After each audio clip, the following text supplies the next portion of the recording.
Yo, what is up, guys? Joker bringing you another video for the 3.26 Secrets of the Atlas Expansion League. I'm going to call it that until we get the league name on Friday. But at the end of my last video, I said I wasn't going to be making another real update video until we got some news. And we actually received the biggest announcement we've received in a long while a couple of days ago. Because a couple of days ago, Talkative Try had an interview with Jonathan where he dropped probably one of the biggest pieces of news that we've received in quite a while. So I'll go ahead and I'll let him say it. So now, and I think this is going to be much healthier for PoE1 as well, we're locking dates. We know when things are going to be. Like if we have to, if something doesn't get done, we just won't put it in. We'll put it in the next one. So I think that's a much better way of doing development. So what that means is, we've got the PoE1 release. So we got 3.26. That's in June. And then, we'll have the PoE2 release 2 months after that. So 4 months from one to the other. But then we know we're locking in already. Like there'll be another PoE1 release 4 months after the PoE1 release that we have, right? That'll be. Okay, so that is pretty huge, and I have no reason to doubt him because Jonathan did recently just become in charge, right? So I'm taking it with a grain of salt, obviously, because you should always be a little skeptical, and on top of that, everything is subject to change anyways. But essentially, if I'm understanding this correctly, how it's going to go is a PoE league, then 2 months into the PoE league, when majority of the players stop playing, there's going to be a PoE2 league. And then 2 months into that, there's going to be another PoE1 league, giving it essentially a 4-month buffer between, right? If we are able to move on to this schedule of essentially 4-month cycles for each game, essentially giving us that 2 months to play the game and then something new, as well as other ARPGs that are going to fall in between this, we may actually be moving into that golden cycle of where there's always something to play. We'll never have extremely long expanses of no content. What this will also mean is there won't be conflict issues, hopefully, with other ARPG seasons. Last Epoch, remember, with the whole thing of the conflicting dates, and then Dawn of the Hunt turned out to not be that great. What we have in this situation is we have a league in June and then we have another league in October, essentially, hopefully, right? That means that allows Last Epoch to go ahead and pick one of the months like September or November to do any kind of expansion, because theoretically that would be a month before or after the launch of a PoE or a PoE2 league. It would be in the middle. It would give the players the time to actually enjoy multiple ARPGs, and hopefully GGG stays true to this. So moving on, that was the biggest piece of information that I wanted to go over. The fact that we should be moving into the golden cycle of ARPGs here relatively soon, where there's always something to play. If you don't like PoE2, then you only have to wait a couple months to play PoE. If you don't play PoE, you only have to wait a couple months to play PoE2, and the slew of other ARPG launches that are going to happen in between there. We should be moving into that golden cycle. But moving on from that, like I said, the next thing I wanted to go over is we are getting a rucksack for our Atlas, and that our map device, right? And that's actually a huge quality of life, because majority of the time you want to have bulk supplies, right? I'm going to be using this for storing probably scarabs.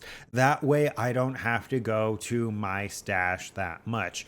Usually what you would do is you would have these last 2 rows of your inventory filled up with maps and mapping materials anyways. That way you had to grab them from your stash less often. But this essentially streamlines that process, making it significantly easier to run a larger amount of maps. So huge quality of life right there.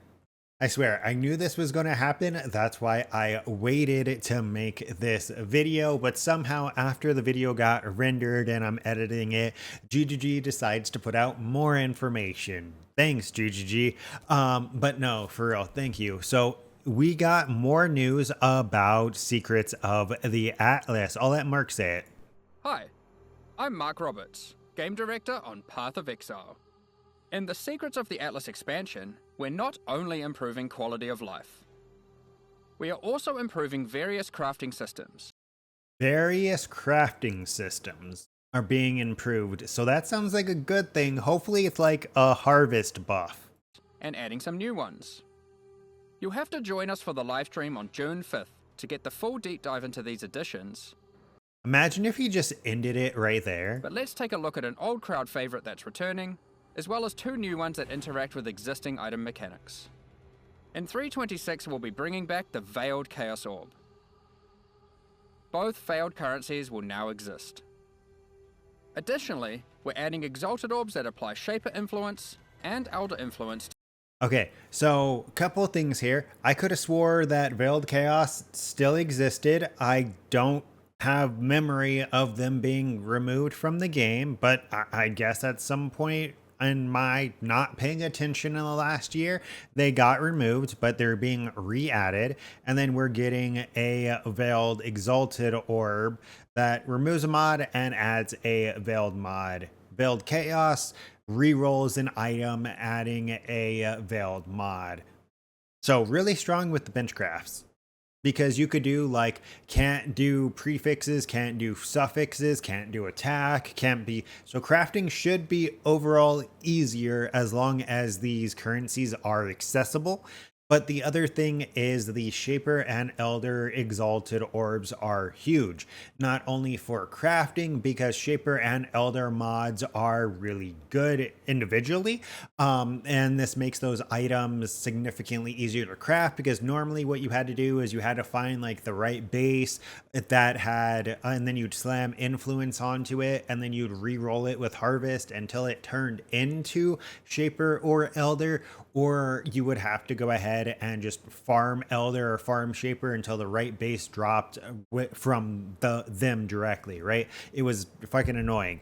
So this should be a huge quality of life for crafting Shaper and Elder items, as well as the dual influence mods, right? It's going to make using the Awakener's Orb a lot easier. Now, the other thing that I'm more excited about is I've made several videos about killing the Guardians and which one was more profitable. If these dropped from the Guardians, which I can't see why they wouldn't, because Conqueror's Orbs drop from the Conquerors, it makes sense that the Guardians would drop these orbs respectively, because Conquerors are essentially Cirrus Guardians, right? It's the Conquerors, the Elder Slayers, and the whatever you call the Shaper Guardians. I think they're just called the Shaper Guardians. But yeah, those are going to be the 3. So it would make sense if Shaper Guardians and Elder Guardians drop these orbs respectively. That's going to make farming them significantly more money. And it's going to make it so that with the new quality of life updates where we can re-roll it with Horizon Orbs, that it might actually be a good farming strategy. I'm definitely going to have to try that one out. But I just wanted to throw this in here. Of course, GGG had to upload it as I was rendering my last video, but that's it. And then the last thing that I wanted to go over in this video real quick. Roberts, Game Director on Path of Exile. In the Secrets of the Atlas expansion, we're making some long-awaited improvements to the Betrayal League. Jun has finally passed the ability to unveil items onto you. We get the ability to unveil our own items, which is huge. You can now just right-click a veiled item and select the modifier you want to unveil. It's going to make it so much easier. We're also making a change to how you unlock the crafting recipes, normally discovered by unveiling items. That is also huge. You no longer have to RNG the Katarina mods, which means that progression towards veiled modifiers is going to be significantly easier, right? Like if for Katarina's +2 level of supported gems, or any the Elrond minus mana cost, all of these really good modifiers, you no longer have to RNG roll for them. It seems like they're going to be static, which is huge. Now, you'll discover these crafts throughout the endgame, specifically next to boss rooms and core maps on your atlas. This will make the process of unlocking all your crafting options far less tedious. Which is huge. These are just two of the improvements. So they're making changes to Betrayal. He went over the fact that they're giving us the unveil and where we get the unveils, but I don't believe that's it. I believe they're changing other things of Betrayal as well. I don't believe that's going to be it. So that's huge, because Betrayal always was like a bittersweet thing. Like, it was good if you knew how to do it, and it kind of sucked if you didn't. If this is the only change, that's still huge on its own, but that's pretty much all the news that we've gotten about 3.26 so far. The big news of we should be moving into the golden age of ARPGs, and then the smaller news of us getting a rucksack for our atlas and the betrayal changes, right? But that's pretty much it. That's all I wanted to cover. I know I'm a couple of days late, and that's mainly because I wanted to see if they put anything else out before Monday, and they didn't.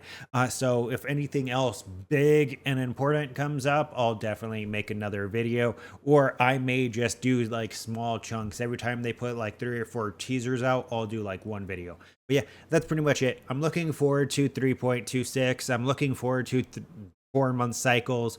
Hopefully it's a really, really good time. But yeah, don't forget to like, comment, and subscribe to stay up to date with this and future content. And until next time, take care.